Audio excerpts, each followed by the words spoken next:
This presentation is on weld defects, specifically cracks. It's designed to give non-welding people a little idea about what kind of cracks can occur in welding. Welding from the outside looks like it's a very easy process and there's nothing that's going to go wrong. Just weld it.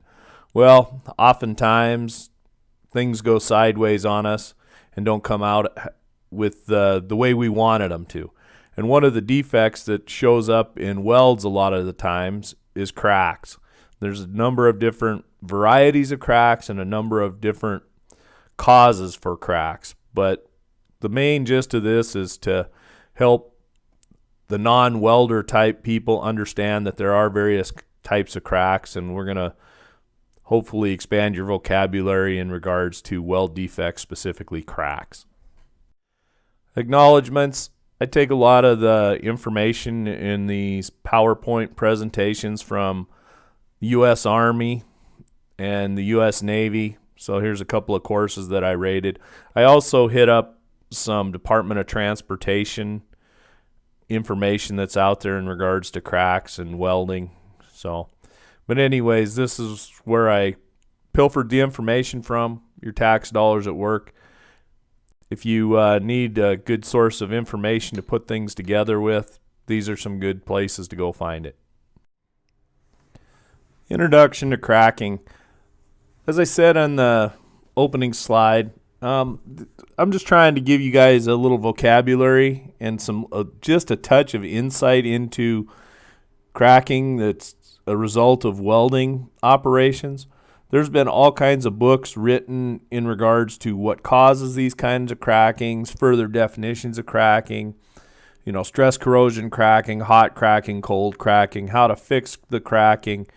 There's a whole universe of material there in regards to cracking. We're not going to go down that rabbit hole.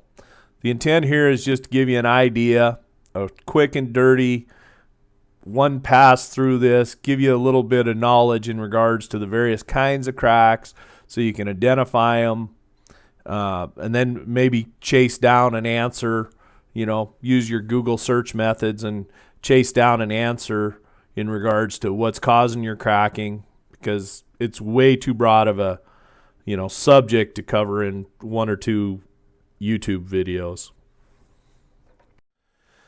Cracks are generally planar discontinuities with a large ratio of length to opening displacement. Cracks may be formed at elevated or at low temperatures, may exist in the weld metal, the heat affected zone, or the base material, and may take a variety of orientations. Cracking in its several forms is usually regarded as the weld discontinuity most detrimental to performance. A crack, by its very nature, is sharp at its extremities and thus acts as a severe stress concentrator. In addition, the presence of cracking signifies a loss of metallurgical control. Therefore, cracks, regardless of size, are normally not permitted by most fabrication codes.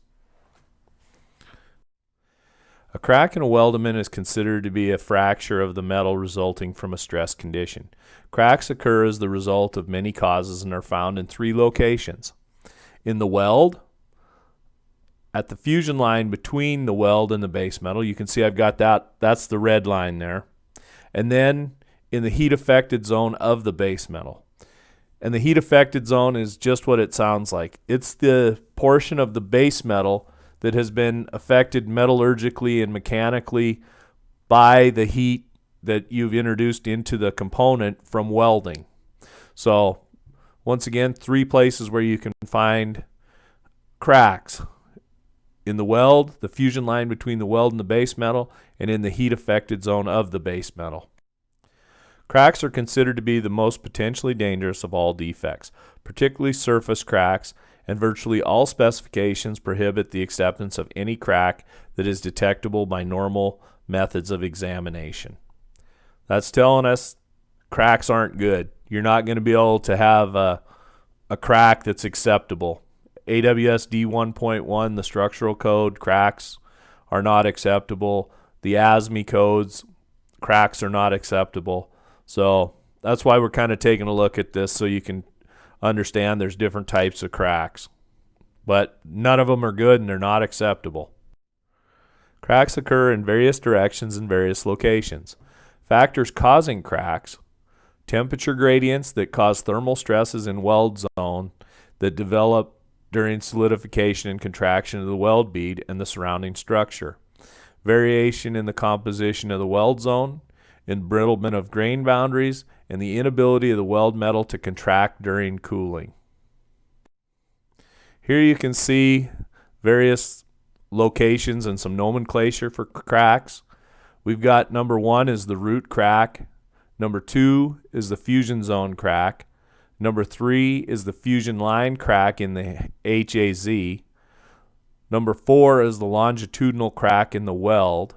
Number 5 is an underbead crack in the HAZ.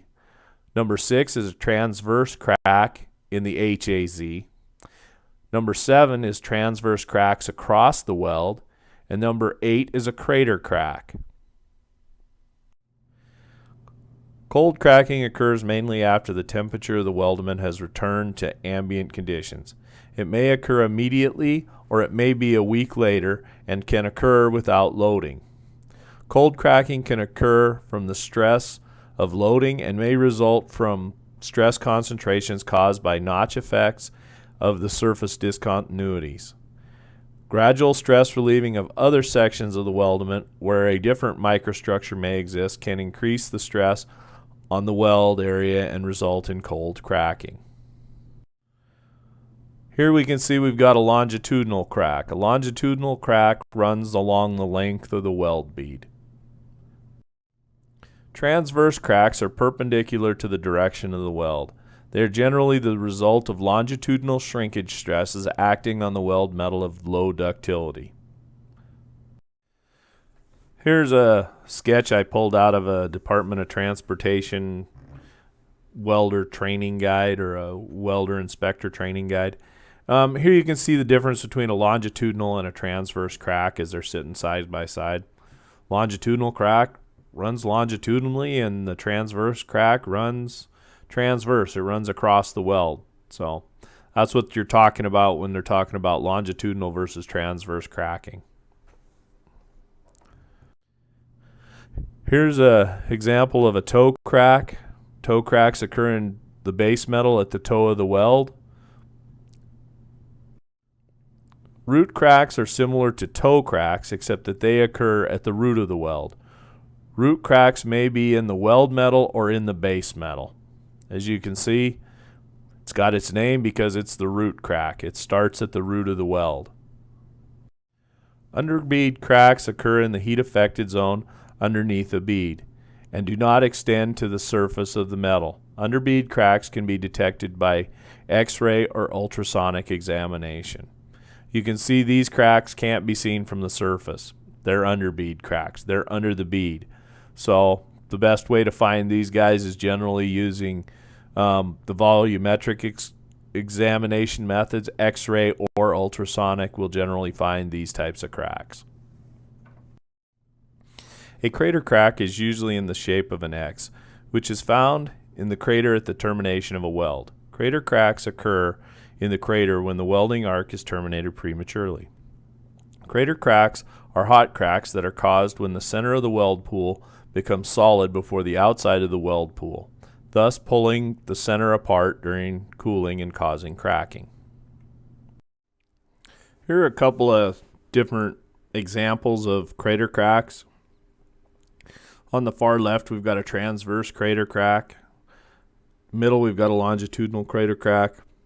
And then on the far right, we've got a star crater crack. They're all crater cracks, but it's just talking about the orientation or giving you a further description of what kind of crater crack it is. They've all got to be repaired and they're all equally bad. But if you ever have to write up a disposition or whatever, you can give your crater crack a little further naming, a couple of adjectives to throw in there to give it a better description. Here we've got a shrinkage crack. The majority of cracking is the result of shrinkage strains that occur when the weld metal cools. If the contraction is constricted, the strain can induce shrinkage cracks in the weld metal. So this is a fillet weld where we had a shrinkage crack in the weld metal. Maybe it was too restrained. Maybe we put too big a weld in there. Maybe it was too cold. But here you've got a shrinkage crack. Basic crack prevention measures. Basic crack prevention measures are: change the joint design to minimize stresses from the shrinkage during cooling. Also reduce the width of the weld passes. Change the parameters, procedures, and sequence of the welding processes. Preheat the components to be welded. Avoid rapid cooling of the welded components. Temper welds quickly after welding. So to me, the big ones here, you could cure a lot of ills with, the joint design. If you get the joint design figured out, and don't put in huge, wide weld passes. Just stack them in there, little tight passes. And then preheat the component to be welded. If you're welding in the middle of Siberia or northern Canada in January, there's a chance you could have cracking issues if you don't preheat the component before welding it. But if you preheat it and then you avoid rapid cooling, you're going to have a good chance of success and not have cracking issues in your welds, the HAZ, or on that fusion line. So, my name's Gary Pace, PE, CWI, out of Katy, Texas. There's my contact info if you have any questions in regards to this presentation.